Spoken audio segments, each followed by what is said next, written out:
Hello, you're listening to the punk rock demonstration. I'm Jack, and we're out here in Los Angeles, or Highland Park, whichever one it is.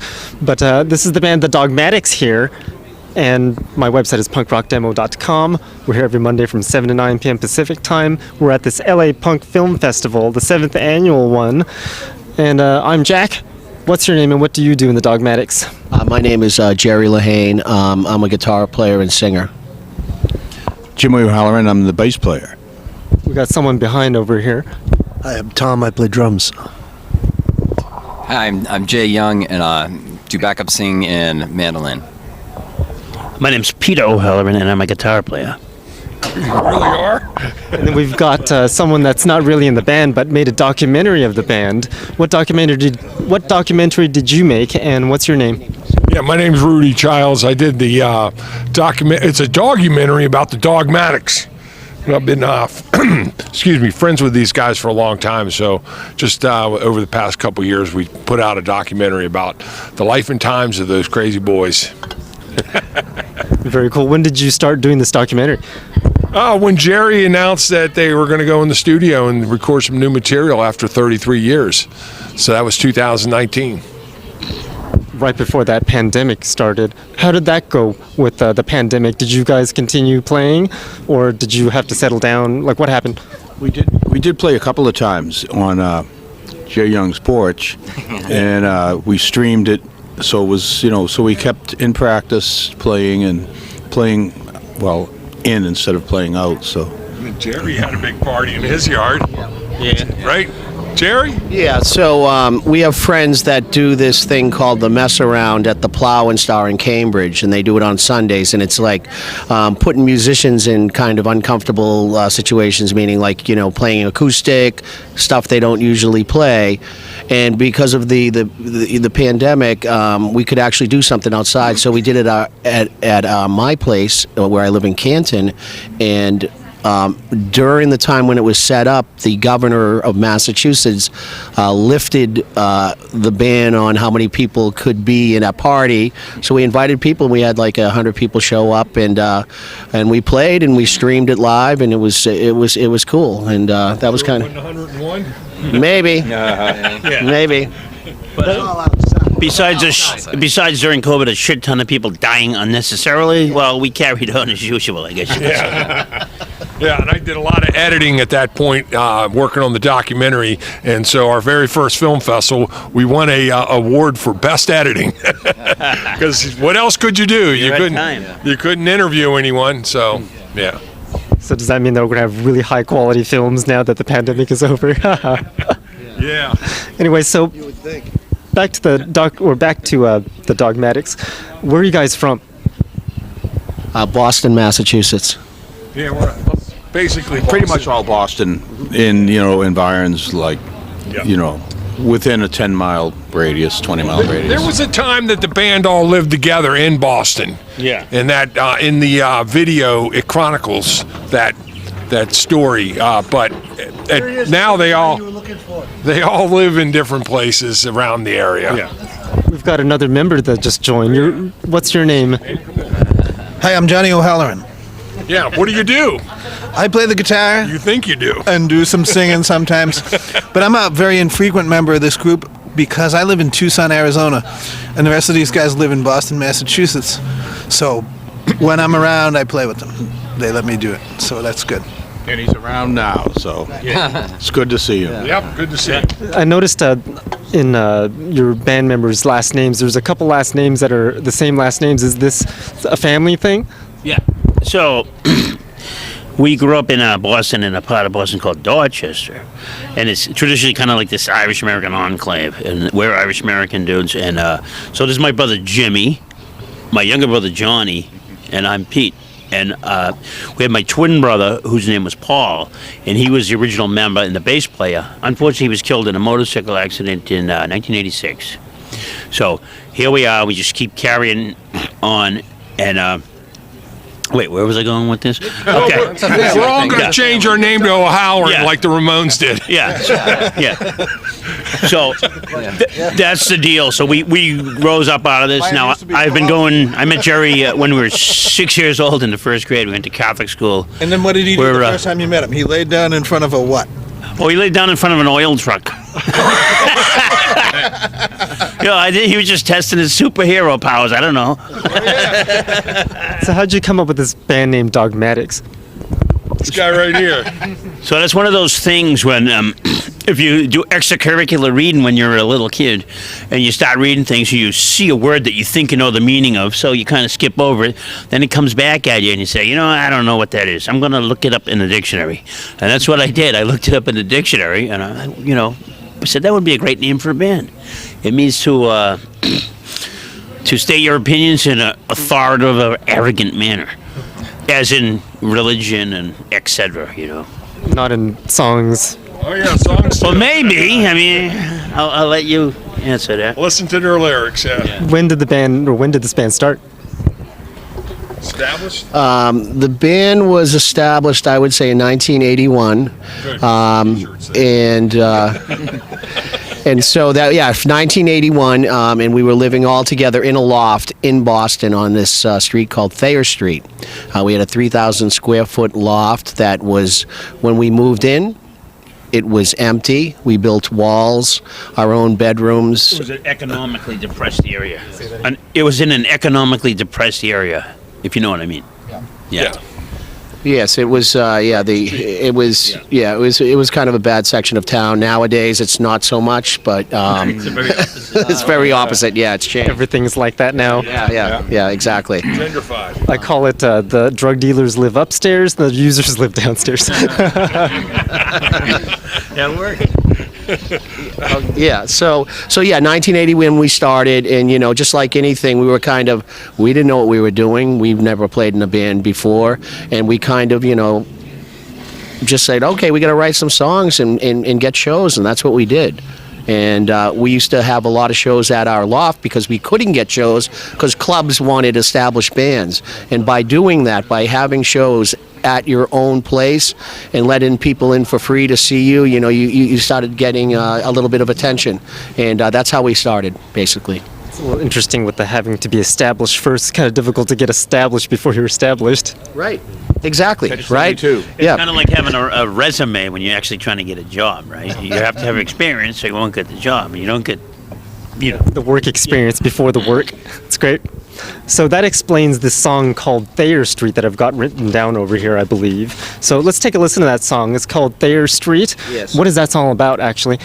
It's about the place that we lived in the loft and what happened there, and just what it was like living there. We lived there for 6 years, and some of us lived there for 6 years. But yes, it's basically about that. You hear the lyrics. It describes what the loft was like, how the neighbors were. I don't know. What else would you say, Pete? Well, DK. yeah, it's kind of like the tenor of the times there, about what it was like to be there. Did the documentary capture all this too? I think it did a great job of doing everything. No, no, but there's one of our most popular videos, the Thayer Street video, was created back in 1985 or 84.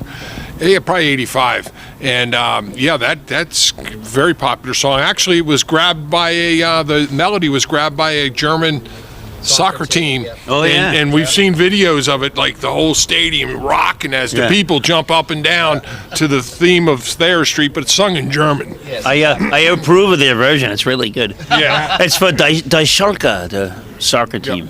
But Rudy's film captured that place so well you can smell it through the screen. Oh, yeah. So let's take a listen to that song. It's called Thayer Street. I believe this is the English version, though. That is correct. Yeah. So we'll take a listen to that. It's by the Dogmatics. You're listening to the punk rock demonstration, and we'll be back. Welcome back. That was the Dogmatics with Automatic Kalashnikov. I believe that's how you pronounce it. My pronunciation is terrible sometimes. But it's by the band The Dogmatics. We're here with the Dogmatics in Los Angeles at the LA Punk Film Festival, the 7th annual Punk Film Festival. So what is that song about?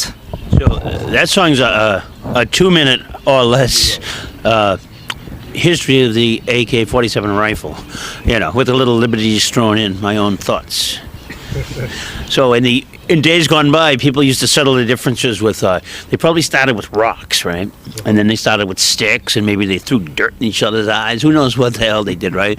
So this has been going on a long time. Now, they've invented like firearms, gunpowder, all that shit. So here we are now, in every single country all over the world. Those things are everywhere, and those are what people solve their problems with. And I don't know if you want to call that progress. I don't call that progress. Yep. A very modern topic. Yeah, it is, and give it a listen, and you can decide. When did you write that song? So, I'm In the car on the way over.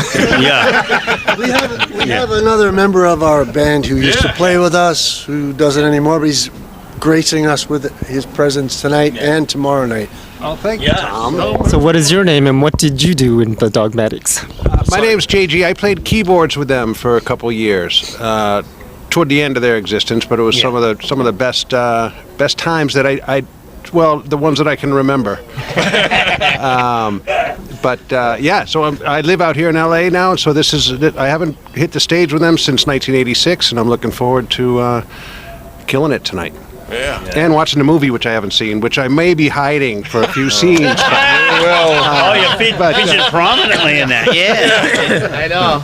So does the band still have a keyboard player after your departure? No one could follow me. Actually, very recently we had a side project going where I played more or less like folky Irish music, and this is how we came into our friend Jay here. So he's a mandolin player, and it was a natural crossover. So why don't you address the question to Jay about his filling in for the keyboard player? Not exactly a keyboard. I think I'm playing saxophone lines on a mandolin that's on It distortion. works. It's Yeah. weird, but yeah, I think it, Right. for a few things where it makes sense, but also having a lot of fun doing backup harmony singing with either Yeah, he's Peter killing the or harmonies. Jerry. And these guys were kind enough to let me record a song that I brought to the table and Yep. What song would that be? Think Twice. So it's a little bit different from what maybe folks would expect from them, but it's It's actually what he did when he joined the band. He thought twice about it.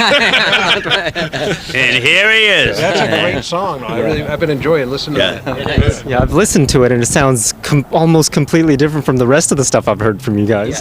Trying to branch out a little bit, I guess. It has a bit of Won't a hurt. country tinge, but it's still rocking in the same genre. I don't think it. Just because I don't think we're. Here we are at the LA Punk Rock Film Festival, yet we're not a punk band. For some reason, we do get lumped into that But we character. are at the same But time. we are. We're It's that country sounding song that mixes with the rest. Yeah. So when it comes to that, like the genre now, which is called what, garage punk, sort of. So it kind of wasn't a genre back then, but so we kind of were. We invented it, right? Yeah, well, that's a little bit of a claim, but no, it's just we're just part of a sort of a. It's an evolution of the original. Yeah. We sort of got spun off in that direction.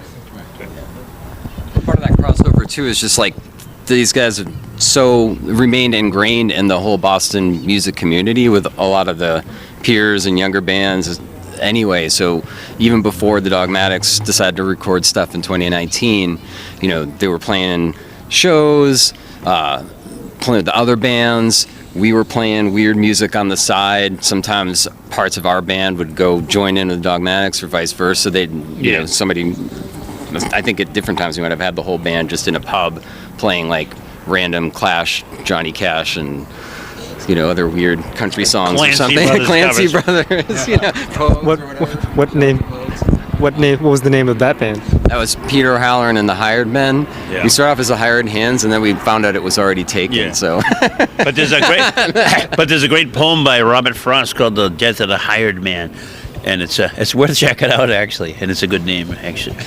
that was our pivot. Interesting.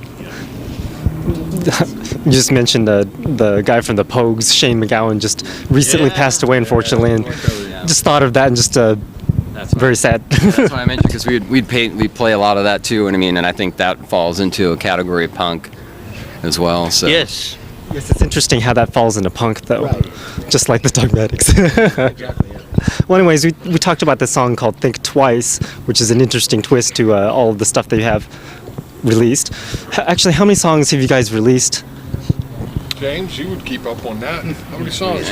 About 30? 30, maybe more.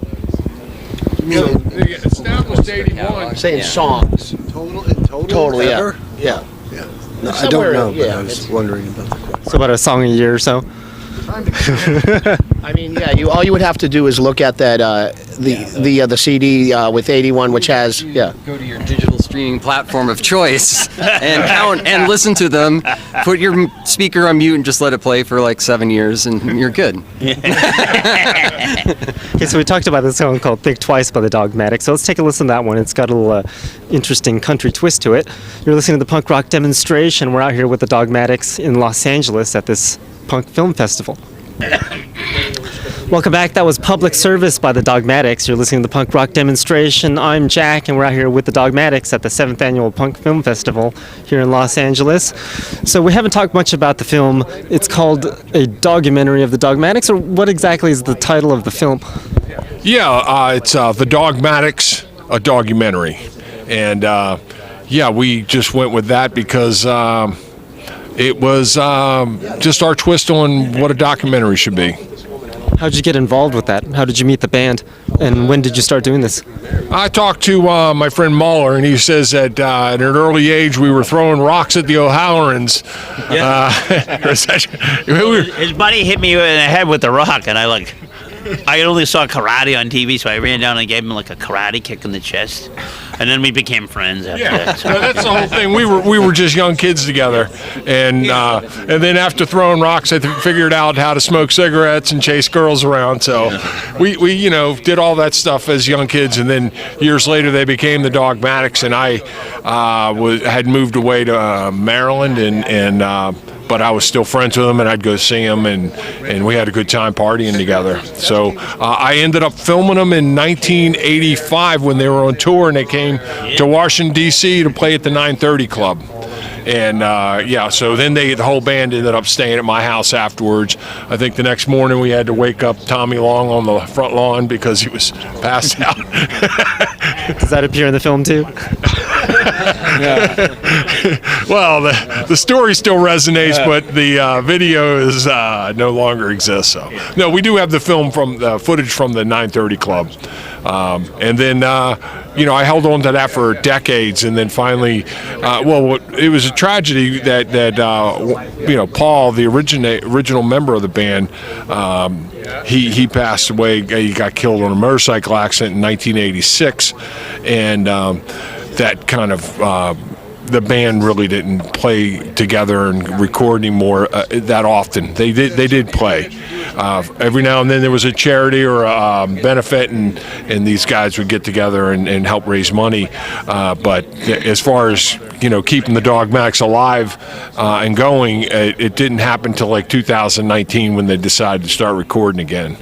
So that's when I jumped in too. I mean, you could talk about Jada sort of archiving and Yeah, when we first started in April of 19, I grabbed the O'Hallorans' niece, Jada. She had been archiving all the history of the band, where they played, what they recorded, flyers. She had ticket stubs. She did a real good job of archiving things, and I worked with her to organize a documentary, which really turned out well. It's been very successful. We won several awards. And so it was fun because there was a time when we were playing shows to support the EP that the band had done in 2019, where Rudy and Jada had made up little business cards saying, we're working on a documentary, and they were handing them out to anybody because a lot of folks in the scene, will show up for if the Dogmatics play basically anywhere in Massachusetts. A very great, loyal,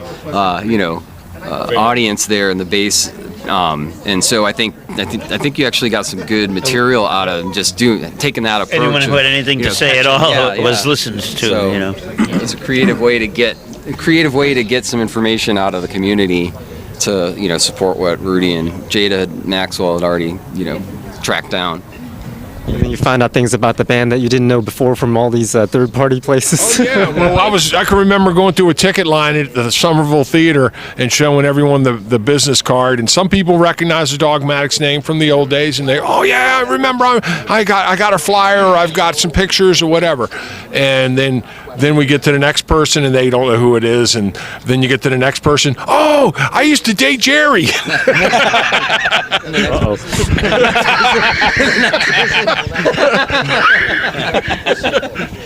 So, it was a lot of fun doing the research.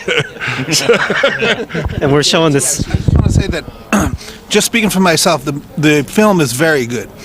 And it just seems to me that the overarching theme is, even when the worst thing in your world happens to you, you can still move forward.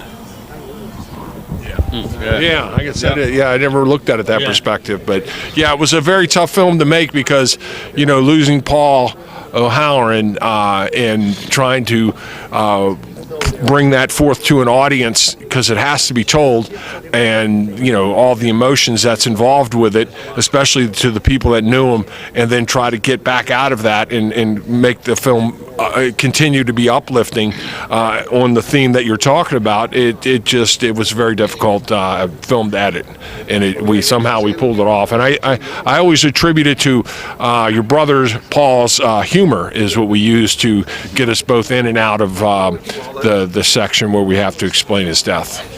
Yeah, that's true too. And lots of times you can say, like, we got here and we're still doing it and having a lot of fun doing it because of, we persevered, and it's perseverance.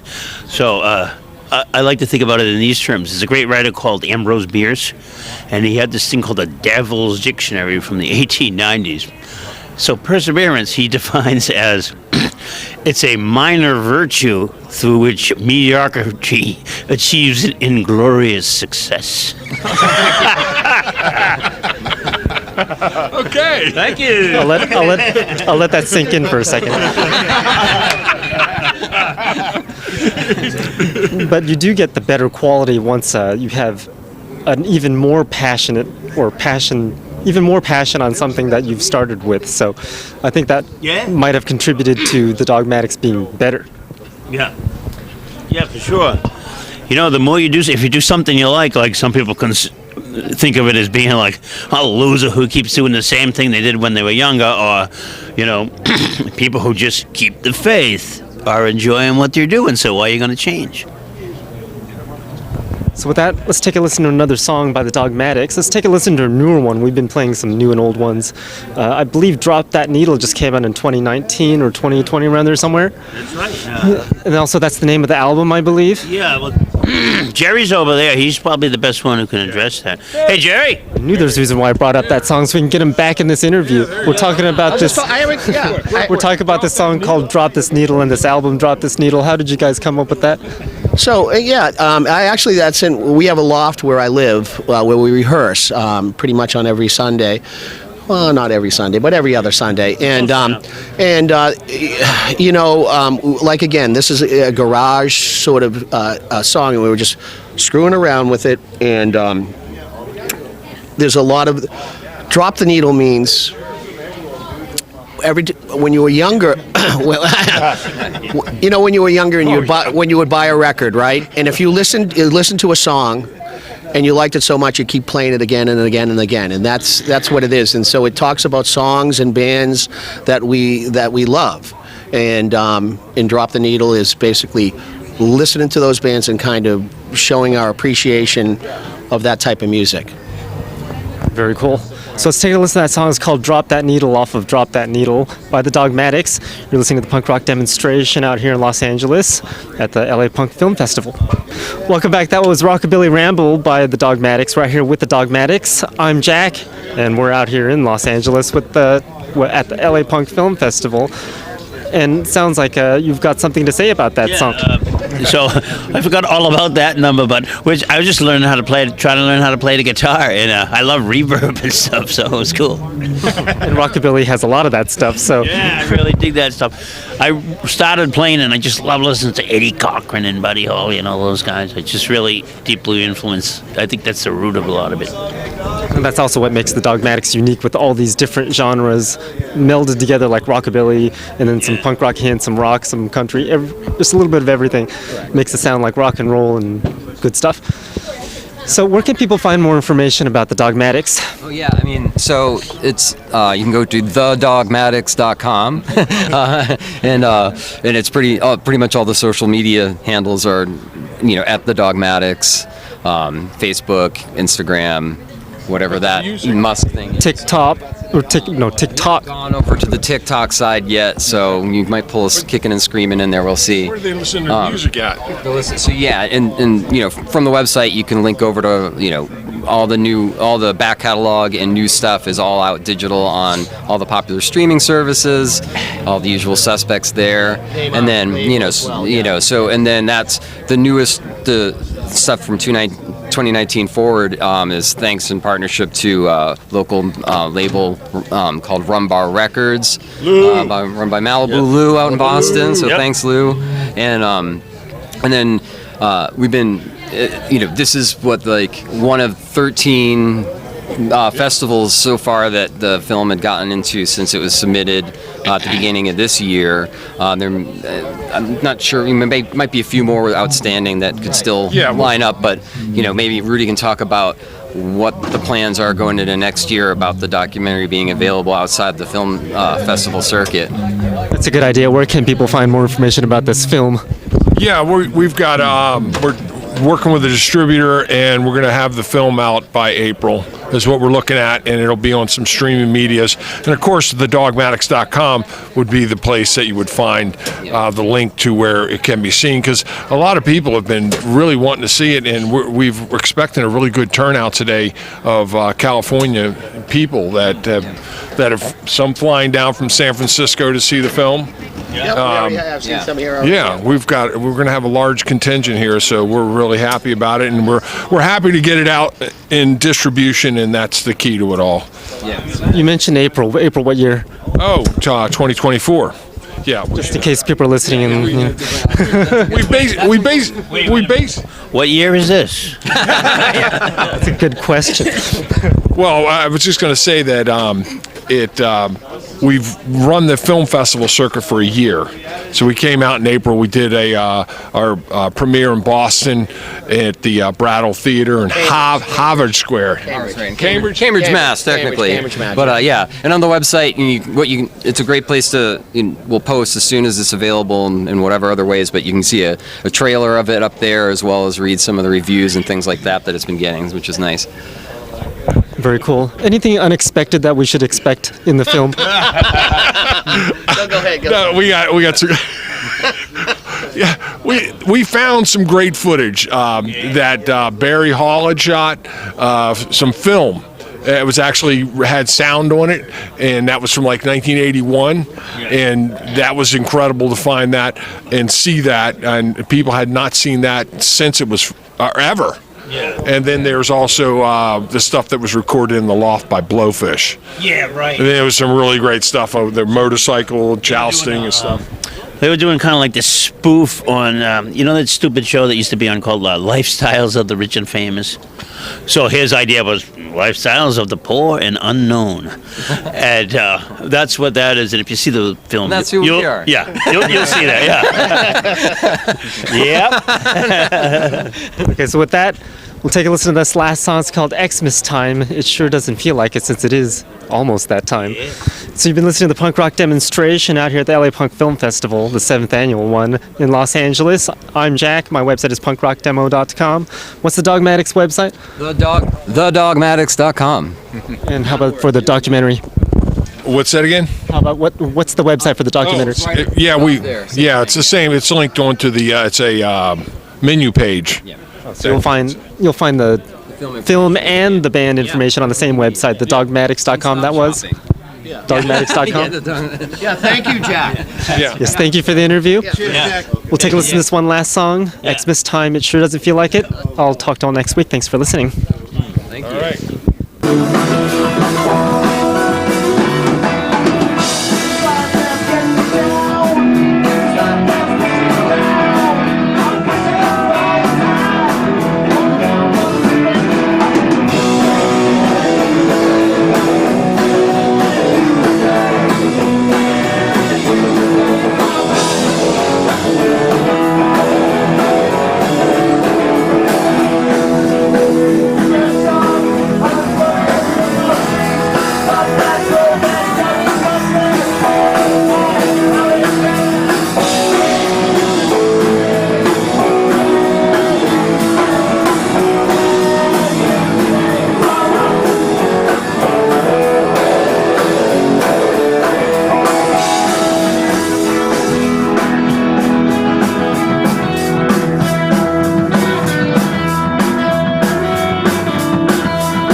Sister Serena.